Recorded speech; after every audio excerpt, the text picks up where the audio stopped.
bagi kaum yang kauf. Pada kesempatan pagi hari ini kita akan bahas lengkapnya bersama Kang Solihul Hadi yang sudah tersambung melalui lampu telepon pagi hari ini. Assalamualaikum warahmatullahi wabarakatuh. Selamat pagi, Kang. Waalaikumsalam warahmatullahi wabarakatuh. Selamat pagi, Mbak Sylvia. Kabar baik, sehat ya, Kang ya? Alhamdulillah kabar baik. Alhamdulillah kabar Ya, baik, sehat. Kang, pagi hari ini kita bahas topiknya cukup menarik ini ya. ya, Balasan bagi kaum yang kauf. Kauf itu apa, Kang? Silakan sebagai pembuka. ya. Baik, kita mulai. Bismillahirrahmanirrahim. Assalamualaikum warahmatullahi wabarakatuh. Alhamdulillah wa syukurillah ala kulli ni'amillah wassalatu wassalamu ala Rasulillah Sayyidina Muhammad ibn Abdillah la haula wa la quwata illa billah amma ba'd. Rabbi shrah li sadri wa yassir li amri wa hlul 'uqdatam min lisani yafqahu qawli amin ya rabbal alamin. Allahumma shalli ala sayyidina Muhammadil fatih lima ughliqa wal khatim lima sabaqa. Nasiril haqqi bil haqq wal hadi ila syiratikal mustaqim wa ala alihi haqqa qadrihi wa miqdarihil azim. Para pendengar radio RRI Pro 1 Semarang dimanapun Anda berada, dan juga kepada kru yang selalu setia menemani kita, wabil khusus untuk Mbak Sylvia yang selalu menemani kita di pagi hari ya, dengan selalu bahagia, dengan selalu ceria gitu, yang dimana kita selalu harus bersyukur kepada Allah karena dengan karunia-Nya kita bisa berkumpul, bisa mendengarkan bersama-sama di dalam selintas Semarang pagi ya, yang dilakukan atau yang dilaksanakan setiap hari oleh RRI, dan juga kita semua bisa menyaksikannya dengan senang hati. Alhamdulillah. Salawat serta salam mari kita sampaikan kepada uswatun hasanah Nabi Agung Muhammad sallallahu alaihi wasallam. Allahumma shalli ala Sayyidina Muhammadin. Semoga kelak kita bisa mendapatkan syafaatnya. Amin Allahumma. Balasan kepada kaum yang khauf. Dari judul ini mungkin orang atau kita semua akan melihat khauf itu artinya apa gitu kan. Khauf itu kan bukan bahasa kita. La khaufun alaihim walahum yahzanun. Nah, itu di dalam sebuah ayat. Tidak takut. Khaufun itu takut. La khaufun alaihim. La khaufu alaihim walahum yahzanun. Dan tidak ada rasa cemas dari mereka. Nah, ini biasanya sifat-sifat seperti itu yang dimaksud khauf, yang dimaksud di situ adalah khauf terhadap keadaan dunianya. Jadi makannya dia tidak khawatir, minumnya juga tidak khawatir, ya semuanya tidak khawatir. Karena apa? Karena dia sudah yakin bahwa akan dicukupi oleh Allah Subhanahu wa Ta'ala. Ini kalau pengertian yang lain. Kemudian yang dimaksud khauf di sini artinya adalah takut, rasa takut yang sangat dalam sekali terhadap siksa ya, dan juga keadaan yang tidak mengenakan ya. Jadi karena kita terlalu banyak maksiat kepada Allah Subhanahu wa Ta'ala, dan juga terlalu banyak dosa yang telah kita laksanakan, yang kita lakukan. Jadi sesuatu yang sudah kita lakukan, dosa, kemudian kemaksiatan, kita sering minum minuman keras mungkin ya. Ada yang suka gibah, ada yang suka maling walaupun tidak kelihatan gitu. Maling apa gitu, timbangan misalnya yang jualan gitu. Yang ini para pendengar yang sekarang lagi jualan di pasar misalnya nih ya, sedikit mengurangi timbangan dan seterusnya, itu adalah masuk dalam kategori maksiat dan dosa. Karena kan tidak sesuai dengan perjanjian atau sesuai dengan akad. Kalau jual beli, misalkan beli 1 kilo ya tetap harus dituangkan 1 kilo, jangan dikurangi sedikit 0,1 gram misalnya, 1 kilo. Jadi totalnya 9,8 kilo atau 9,7, 9,5, kan sama aja ini, mengurangi timbangan. Ini juga termasuk dari kemaksiatan dan juga dosa.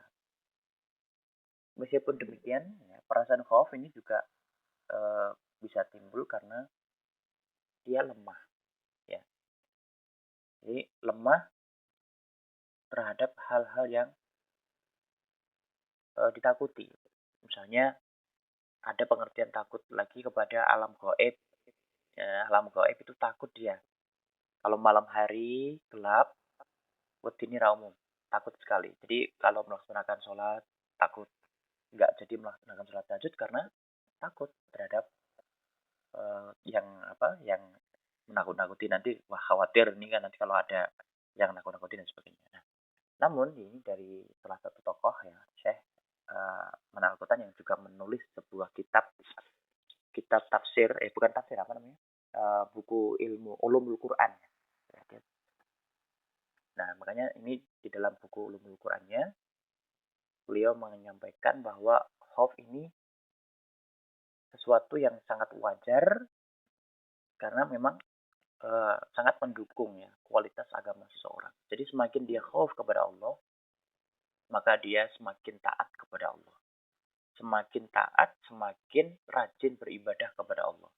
Kenapa? Karena ini salah satunya yang pernah dicontohkan oleh salah satu ciptaan Allah yang tanpa maksiat atau yang sangat minim maksiat, yaitu malaikat. Malaikat itu kan maksiatnya sedikit. Mereka itu sangat takut kepada Allah. Jadi rasa khaufnya, takutnya itu luar biasa dan paling paling tinggi gitu. Paling tinggi kualitas takutnya gitu kan. Saking wedine gitu. Ya. Jadi takut terhadap Allah Subhanahu wa taala. Dan ini merasa sangat lemah dan hina di depan Allah Subhanahu wa taala. Nah, masalahnya kita gini. Kita kan tidak bisa merasakan hal yang sama seperti yang dirasakan oleh malaikat. Jadi seperti yang telah difirmankan Allah Subhanahu wa taala, yakhafuna rabbahum min fawqihim wa yaf'aluna ma yu'marun. Mereka takut kepada Tuhan yang berkuasa di atas mereka dan melaksanakan apa yang diperintahkan kepada mereka. Kemudian yang difahami, yang kita yang ingin memahami ya, yang dimaksud dengan khauf yang sebetulnya itu apa gitu. Jadi khauf itu juga bisa dikatakan sebagai renungan seorang hamba yang lelah. Kemudian khauf juga dapat diartikan sebagai kegalauan hati. Jadi galau yang bukan galau terhadap kegagalan dia sebagai orang yang punya karir, kemudian atau galau dalam artian dia lagi patah hati, bukan semacam itu. Melainkan galau ya yang disebabkan oleh dia selalu membayangkan sesuatu yang tidak disukai atau hilangnya yang disukainya. Jadi perasaan hampa. Ini kalau salah satu yang menjadi pengertian yang orang-orang bisa mengetahui ya, orang-orang yang bisa ingin cari tahu tentang khauf itu ya salah satunya adalah pengertian seperti itu. Jadi kegalauan hati akibat membayangkan sesuatu yang tidak pernah disukai ya, atau hilangnya sesuatu yang disukainya. Jadi tidak ada rasa gitu. Jadi perasaannya itu kok hampa. Mati rasa istilahnya. Ini bisa dikatakan khauf. Karena rasa takut ya, khauf itu rasa takut. Bersumber pada Allah. Jadi kalau dalam Islam itu khauf bersumber dari Allah. Nah, kemudian hanya Allah yang berhak untuk ditakuti oleh setiap orang yang mengaku beriman. Jadi kalau misalnya kau sampai takut terhadap karir yang nanti semakin meleset, kemudian takut terhadap alam gaib, ya kalau bisa janganlah. Kenapa? Karena yang berhak ditakuti oleh setiap orang yang mengaku beriman itu adalah Allah Subhanahu wa taala. Ala tuqatiluna qauman nakatsu aymanahum wa hammu bi ikhrajir rasuli wa hum bada'ukum awwala marrah.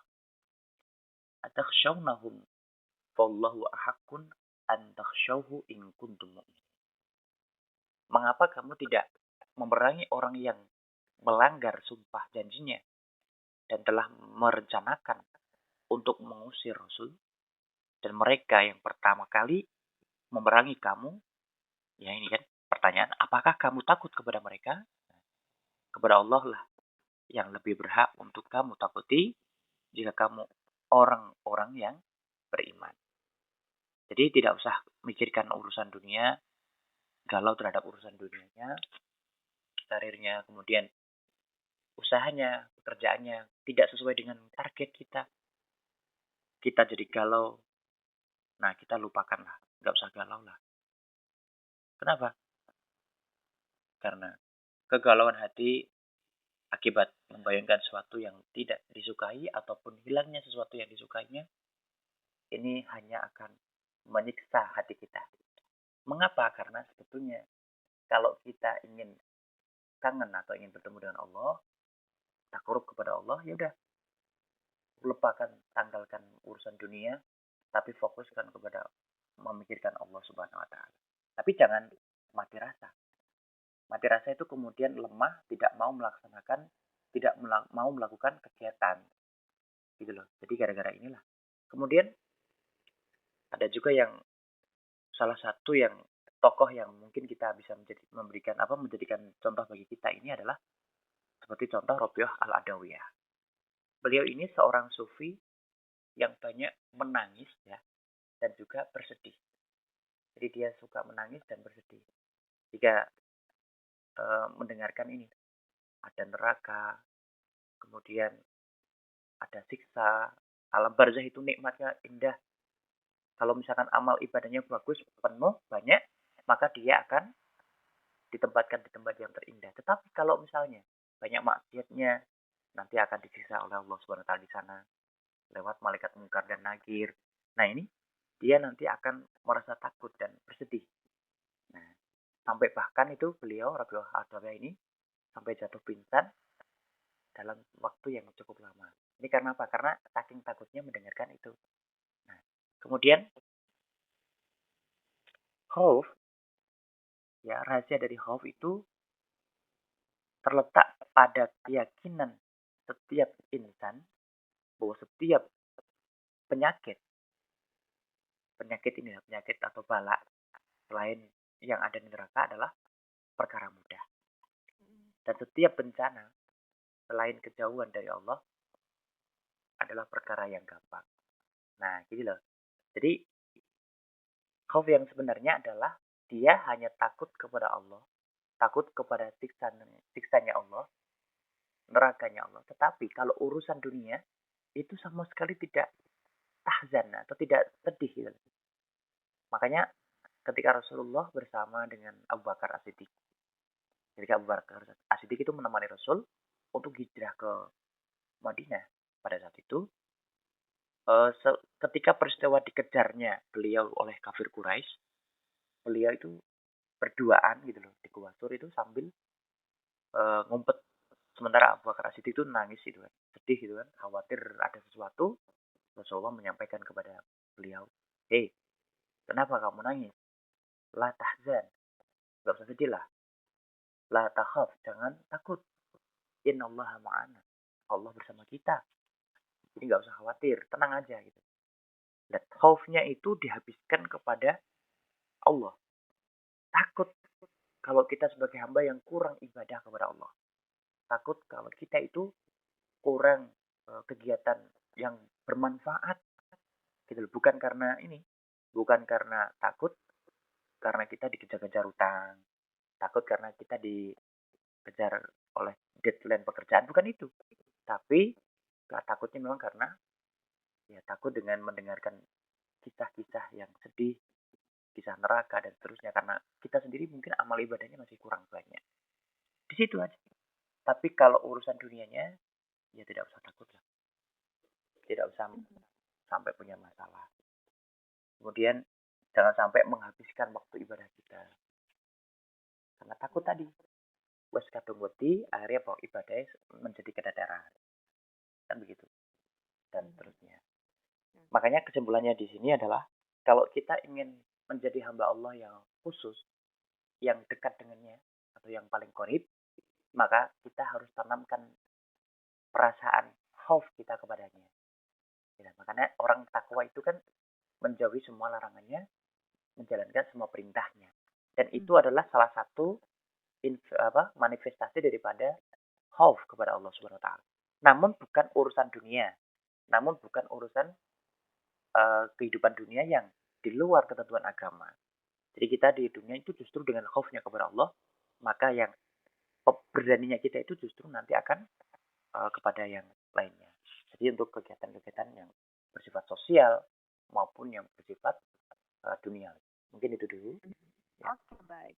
Pak Ustadz, beberapa WhatsApp sudah ada yang masuk. Kita sambil menunggu telepon, kita rehat dulu ya Pak Ustadz ya. Ya, pendengar jangan kemana-mana. Setelah ini saya akan bacakan beberapa WhatsApp yang mau telepon boleh ya di 0248316686. Biasanya kita sebagai manusia mendambakan sekali yang namanya surga. Namun, tahukah Anda, ada ciri-ciri manusia yang dirindukan oleh surga. Pertama, tahlilul Quran atau pembaca Al-Quran. Kemudian, hafidhul lisan adalah orang-orang yang suka menjaga lisannya. Ketiga, mutmiul ji'an adalah orang-orang yang selalu memberikan makanan pada yang kelaparan. Keempat, sho'imin fi syahri Ramadan adalah orang-orang yang berpuasa di bulan Ramadan. Nah, persyaratan mana nih yang sudah Anda penuhi agar bisa dirindukan oleh surga? Follow Instagram Pro1 di @pro1fmg. Pagi hari ini kita akan lanjutkan ya. Yang mau telepon boleh di 0248316686 atau saya bacakan WhatsApp yang sudah ada bersama Kang Solihul Hadi. Assalamualaikum, selamat pagi. Waalaikumsalam, selamat pagi Sylvia. Selamat pagi Pak Suyarto. Assalamualaikum Ustadz Kang Solihul Hadi. Waalaikumsalam warahmatullahi wabarakatuh. Ya, ya. Sesuai dengan topik tadi nggih. Alasan bagi kaum Khawf. Tadi ada beberapa hal yang kita simak yang sangat menyentuh diri kami, khususnya para pendengar semuanya. Antara lain suatu atau tidak rasa cemas, rasa takut yang mendalam, itulah. Tapi bagaimanapun juga kita harus introspeksi diri. Nah, kalau kita melihat seperti ini, Kang, pada sedih sekali jika patut dinikmati. Gagal sekali juga layak dirayakan. Karena apa? Hidup bukan hitam dan putih saja. Terlalu banyak warna. Nah, kalau kita melihat seperti ini, Mas. Di dunia ini kan, kalau kita ingin semua hal seideal yang ada di kepala kita, tapi pelan-pelan keinginan itu akan membunuh kita. Nah, bagaimana hal-hal seperti ini suatu kegalauan yang terjadi, pasti introspeksi diri menuju ke mendukung keagamaan itu sendiri, kan Ustadz. Mohon implementasinya. Matur suwun. Wassalamualaikum warahmatullahi wabarakatuh. Selamat pagi. Waalaikumsalam warahmatullahi wabarakatuh. Selamat pagi. Silakan Pak. Ya, khauf itu dibagi menjadi beberapa hal. Di antaranya adalah khauf ibadah, kemudian ada syirik dan juga maksiat. Kalau khauf ibadah itu ketakutan yang dibangun di atas kerendahan hati kita, kerendahan diri kita, bukan hati ya, kerendahan diri kita di hadapan Allah Subhanahu wa Ta'ala, sehingga kita bisa melaksanakan ibadah dengan maksimal dan tidak ada duanya, jadi khusus untuk kepada Allah. Kemudian kalau yang syirik itu adalah kita memberikan rasa takutnya kepada selain Allah Subhanahu wa Ta'ala. Jadi perasaan kita itu takutnya itu tidak kepada Allah, tetapi kepada selain Allah. Ini mutlak untuk siapapun. Untuk siapapun, untuk keadaan apapun. Nah, kenapa ini? Karena ini bisa menghilangkan keimanan dan juga bisa menghindarkan dari dari rasa bahagia kita. Karena apa? Karena kita takut gitu dan cemas ya. Padahal takut dan cemas itu sebetulnya hanya untuk Allah. Tapi mengapa untuk yang lainnya? Ini termasuk dalam kategori khauf yang syirik. Kemudian ada khauf maksiat. Itu rasa takut yang meninggalkan ketaatan kita kepada Allah atau menjatuhkannya kepada kemaksiatan. Jadi kalau kita takut, lalu kemudian kepada yang lainnya, misalnya takut dengan urusan pekerjaan, sampai kita melupakan Allah. Sudah waktunya sholat duhur, karena deadline harus hari ini, kita menunda sholatnya. Ntar dulu lah, ini sudah duhur, tapi ini pekerjaan belum selesai. Saya masih harus mengeprint banyak nih, belum selesai. Khawatirnya nanti dimarahi oleh bos. Maka ini dikatakan sebagai khauf syirik. Khauf yang tidak kepada Allah Subhanahu wa Ta'ala. Tidak bisa menempatkan khauf itu. Kemudian, khauf yang asli bawaan dari lahir. Jadi kita memang di antara kita itu ada orang yang penakut. Ya, memang dia itu suka takut ya. Takut dengan apapun, takut dengan eh, lingkungannya, kemudian takut dengan alam sekitarnya dan seterusnya itu juga. Nah, sekarang dari pengertian-pengertian khauf tersebut ya. Ini kan ada makna yang terselubung di situ adalah roja. Orang yang khauf kepada Allah itu pasti ada harapan. Harapan itu adalah ya semacam kayak keinginan untuk diberikan sesuatu oleh Allah. Jadi roja, pengharapan. Apa? Ya rojanya adalah dia ingin mendapatkan ridho Allah Subhanahu wa taala. Ridhonya itu apa? Ridho itu adalah setiap apa yang kita lakukan Allah suka. Itu namanya ridho. Jadi kalau sudah ridho itu apapun itu Allah akan berikan. Kalau sudah cinta, maka apapun untuknya. Cinta dari Allah. Semuanya akan diberikan kepada kita. Kalau kehidupan di dunia, dia lebih memperlihatkan ketaatan dia kepada Allah. Dia mengesampingkan hal-hal duniawi. Artinya kalau sesama-sama penting gitu kan, sama-sama penting, lalu di mana dia harus bertemu dengan Allah hari ini, yaitu melaksanakan sholat, maka hal yang penting urusan dunia itu disingkirkan dulu, disampingkan dulu. Saya tak sholat dulu, gitu. Jadi kalau tadi pertanyaannya kan, ini agak nyambung kan pertanyaannya, bahwa hidup di dunia itu bukan hanya sekedar hitam dan putih. Ya memang, karena banyak warna, banyak ragamnya. Banyak warna, banyak ragamnya. Gitu. Jadi salah satunya itu untuk menelusuri, untuk memperlihatkan, atau untuk melakukan kehidupan itu, dia harus menyeimbangkan gitu. Rasa takutnya itu sebetulnya untuk siapa gitu. Kalau rasa takut kita untuk Allah Subhanahu wa taala, maka yang lainnya pun nanti akan dimudahkan karena Allah setelah kita berharap rojaknya, kita berharap ridhonya, maka hal apapun akan dipermudah oleh Allah Subhanahu wa taala. Gitu. Oke, ini ada Pak Anto di Semarang. Pak Ustadz, orang yang tidak takut dosa akan kemaksiatan yang dilakukan secara terus-menerus dan sadar, tapi seimbang dengan beribadahnya. Apakah akan merugi di hadapan Allah, Pak Ustadz? Sangat merugi. Akan azab dunia dari Allah nantinya. Silahkan. Dia tidak takut terhadap Allah berarti. Mengapa? Karena dia meremehkan. Kenapa meremehkan? Dia ibadah tapi maksiat. Jadi kan ngeremehkan. Saya ibadah, santai aja ibadah dulu lah. Yang banyak, besok maksiat lagi tidak masalah. Nah ini. Dia seorang rajin ibadah tapi jual togel. Dia bandar togel. Sama aja. Karena kemaksiatan yang besar ini, itu yang tidak disukai Allah, itu akan menutupi kecintaan Allah kepadanya. Jadi maksiat ini akan menjadi kebencian yang luar biasa. Jadi ridho Allah nggak akan sampai. Ini masalah. Jadi ibadahnya nggak akan diterima. Karena seimbang gitu, antara tawazun ya. Jadi kalau sudah seimbang begitu, maksiatnya lebih kental, ya mau nggak mau ya tidak diteruskan. Artinya tidak akan dapat apa-apa dari Allah. Ya, oke. Saya akan terima telepon lagi. Selamat pagi. Assalamualaikum. Waalaikumsalam warahmatullahi wabarakatuh. Pak Irwan di Bandung, silahkan. Assalamualaikum Bapak Ustadz. Alhamdulillah dapat walaupun sedikit kurang satu ini tentang hijau yang dikatakan sebagai negara yang baldatun thayyibatun waradun ghafur itu yang seperti apa itu kan apa negara yang dapat dari seperti apa kan sekarang begini Pak, ada hubungan wakil minal iman, mencet tanah itu kepada iman. Nah bagaimana Pak kalau misalnya para pemilih kita masih konflik saling bunuh-bunuh apakah sudah termasuk negara barat sebagai batu-batu dan keput? Sedangkan kan para petinggi memberikan contoh-contoh yang tidak baik, contoh seperti sekarang saling bunuh itu bukan pekerjaan pendek kan? Apa termasuk negara barat sebagai batu-batu dan keput atau tidak? Terima kasih. Assalamualaikum. Waalaikumsalam warahmatullahi. Ya, itu tidak termasuk.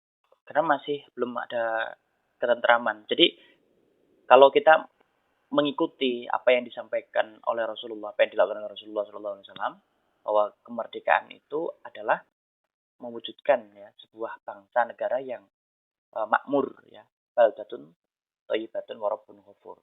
Dan di situ ada wilayah yang tidak ada perselisihan, tidak ada percekcokan. Kenapa? Karena selalu rukun gitu kan. Karena sesama yang hidup di sini. Jadi sedarah, setanah air kan gitu. Indonesia tanah airku. Jadi makanya untuk salah satu ciri-ciri menjadi negara yang patut untuk dibatun ya harus makmur, harga BBM tidak tinggi misalnya.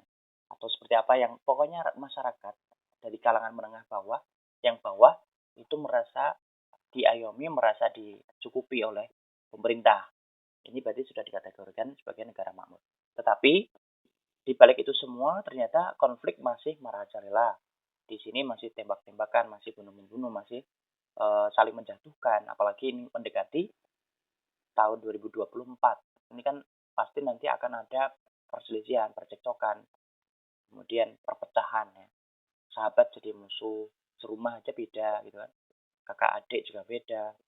Kemudian sahabat karib awalnya menjadi sangat dekat, menjadi renggang hubungannya karena perbedaan pilihan, dan terjadi permusuhan yang tersistem ya, permusuhan yang sangat kompleks. Ini masalah juga, dan ini sangat tidak mencerminkan sebagai negara yang baldatun thayyibun warabun. Dan ini yang orang-orang yang merasa khawatir dengan hal-hal semacam ini itu ya namanya khauf gitu. Tapi khaufnya ini bukan khauf syirik ya. Dia khawatir dengan hal semacam ini bukan karena khauf syirik, tetapi khawatir nanti kalau terjadi hal-hal yang tidak diinginkan, terus apa yang harus saya lakukan. Tapi kembali lagi bahwa khauf di sini adalah kita takut sepenuhnya sebagai hamba ya, hamba Allah gitu. Kenapa? Karena biasanya kalau orang yang sudah merasakan khauf, ini dia itu sudah ma'rifat ya. Sudah sangat mengenal Allah. Jadi sudah ma'rifatullah. Sudah mengenal Allah. Kalau belum mengenal Allah ya nggak ada perasaan khauf. Yang kenal janda. Sholat ya maksiat ya jalan. Sholat jamaah ya nggak ya nggak masalah. Yang penting kan sholat itu nggak masalah. Tapi kalau misalnya tidak sholat, kenapa? Karena ya saya Islam sih Pak, tapi Islam KTP juga enggak. Loh kenapa? Karena nggak punya KTP-nya hilang. Ya berarti Islam apa? Islam sebutan aja. Saya yang penting Islam. Penduduk Indonesia 87% Islam Pak, termasuk saya. Keren kan gitu. Tapi nggak pernah sholat, nggak pernah. Ini berarti dia belum mengenal Allah. Lah bagaimana dia bisa khauf? Wong dia aja belum mengenal Allah. Lah cara mengenal Allah ya dekati orang-orang yang mengenal Allah. Dekati orang soleh, dekati orang ahli ibadah di masjid, musola. Dekati guru ngaji, ustadz ustadzah. Udah, setelah mereka setelah dengan dekat sama mereka, itulah nanti akan lama-lama akan diperkenalkan siapakah Allah, kan begitu. Loh, sudah tahulah Allah kan Tuhan kita. Iya. Tetapi kalau perasaan Anda masih seperti itu, masih santai, tidak sholat santai, maksiat santai, ini kan berarti belum mengenal Allah secara utuh. Kalau mengenal Allah dimanapun ya tidak akan ngapa-ngapain, nggak akan maksiat maksudnya. Kenapa? Karena di balik kegiatan kita itu Allah ada Allah masih mengawasi kita. Sehingga maksiat yang kita lakukan Allah pasti tahu gitu. Kan begitu. Nah, kemudian kalau kita ingin berharap ridhonya Allah, jelas khauf kepadanya pasti akan mendapatkan ridhonya. Kemudian salah satu sifat seorang hamba ya adalah memang khauf. Nah, kenapa khauf? Ya, karena itu sebetulnya naluri manusia atau bawaan manusia itu ya takut. Tetapi kan takut yang harus ditempatkan dengan benar. Bukan takut hanya kepada orang yang lebih tinggi, lebih besar, kemudian yang lebih seram, menyeramkan, atau takut terhadap urusan dunia yang menumpuk dan seterusnya. Tapi takut kita habiskan untuk mengabdi kepada Allah Subhanahu wa Ta'ala. Gitu. Oke. Ya. Kita coba ke Bunia di Kudus, Pak Ustadz, perbedaan khauf dan roja antara takut dan berharap kepada Allah. Mana yang lebih didahulukan, Pak Ustadz? Yang pertama adalah khauf yang didahulukan. Takut dulu kepadanya, baru dapat roja. Roja itu ridho. Roja itu kan mengharap ya. Itu nanti akan mendapatkan ridho Allah Subhanahu wa Ta'ala. Jadi kita ya udahlah, kita pokoknya saya akan berharap ridhonya Allah Subhanahu wa Ta'ala. Lu kok kamu hanya berharap? Iya, soalnya kan saya sudah berusaha untuk menjadi orang yang dekat dengan Allah. Saya itu khauf kepadanya. Tidak ingin melakukan maksiat, tidak ingin melakukan kecurangan-kecurangan dalam urusan perdagangan, pekerjaan, tidak korupsi, karena saya takut kepada Allah. Saya diawasi ini. Nah, dari situlah kita sambil berharap gitu. Karena tidak boleh berharap kepada selain Allah kan. Nah, tapi harapan kita, rojak kita kepadanya itu, tujuannya itu ya supaya langkah kita selanjutnya itu dipermudah. Di mana Allah ridho, disitulah kita akan mendapat kemudahan. Kemudahan ibadah, kemudahan pekerjaan dan lain sebagainya. Yeah. Oke. Ada lagi nih Pak Aden di Kudus, Pak Ustadz. Orang yang munafik apakah minim rasa khaufnya, yang mana sombong tidak takut murkanya Allah? Ya otomatis itu. Nanti, silahkan. Ya itu otomatis. Orang yang munafik itu pasti tidak khauf pada Allah. Karena dia seperti menduakan Allah. Jadi Allah itu mengawasi, tapi dia masih mau munafik. Munafik itu kan ada 3 hal yang bisa dikategorikan munafik. Salah satunya tidak menepati janji, itu juga munafik loh. Kemudian jika berbohong itu berbohong. Jika berkata itu berbohong. Yang satu, idza hadatsa kadiba, ketika dipercaya dia khianat. Nah, di antara mereka ini pastinya dia terhindar dari khauf, tidak mau khauf. Gitu loh. Karena sudah diawasi masih berani melakukan itu. Nah, kalau misalkan gini, kan tadi kan ada pertanyaan yang berkaitan dengan roja kan. Roja itu, biar para pendengar tahu bahwa roja itu adalah pengharapan kita kepada Allah Subhanahu wa taala dan prasangka baik kepadanya. Berawal dari prasangka baik, kemudian kita berharap ridhonya. Ya, apa itu salah satunya? Ya dengan kita dekat dengan Allah, kita melaksanakan sholat tahajud setiap malamnya. Di sepertiga malam terakhir, ya kita punya roja. Tidak apa-apa. Manusia yang mengabdi kepada Allah, di dalam pengabdiannya itu kok ada roja, itu tidak masalah. Karena rojanya kepada Allah. Dan ya harapannya ingin mendapatkan keberhasilan di dunia. Ya, keberhasilan di dunia ini kan salah satu karunia, salah satu anugerah Allah gitu. Jadi kalau misalkan saya ingin naik jabatan, saya tak sholat malam 6 rakaat, sholat tahajud. Kemudian di dalam sholat itu, ya kenapa dia melaksanakan sholat sampai malam, sampai bangun tidur kemudian dia melaksanakan sholat seperti itu? Kenapa dia mau? Karena dia ya punya roja dan punya hiroh yang tinggi, yang besar kepada Allah. Dia ingin mendapatkan ridhonya Allah, dia ingin mendapatkan kemudahan dari Allah, keberhasilan urusan pekerjaannya. Dan itu boleh-boleh saja. Nah, itu pertama dari khauf, dia takut kepada Allah, kemudian dia melaksanakan ibadah dengan maksimal. Malam harinya melaksanakan sholat tahajud, misalnya, dia berharap mendapatkan keberhasilan dunia. Mungkin itu. Oke, baik. Kang, karena memang keterbatasan waktu pada kesempatan pagi hari ini, insya Allah kita besok minggu jumpa lagi ya Kang ya. Insya Allah. Oke, terima kasih Kang Solih Hadi pada kesempatan pagi hari ini. Selamat pagi, Assalamualaikum warahmatullahi wabarakatuh. Waalaikumsalam warahmatullahi wabarakatuh. Balasan bagi kaum yang khauf, Kang Solihul Hadi, Sekretaris LDNU Kota Semarang pagi hari ini berjalan.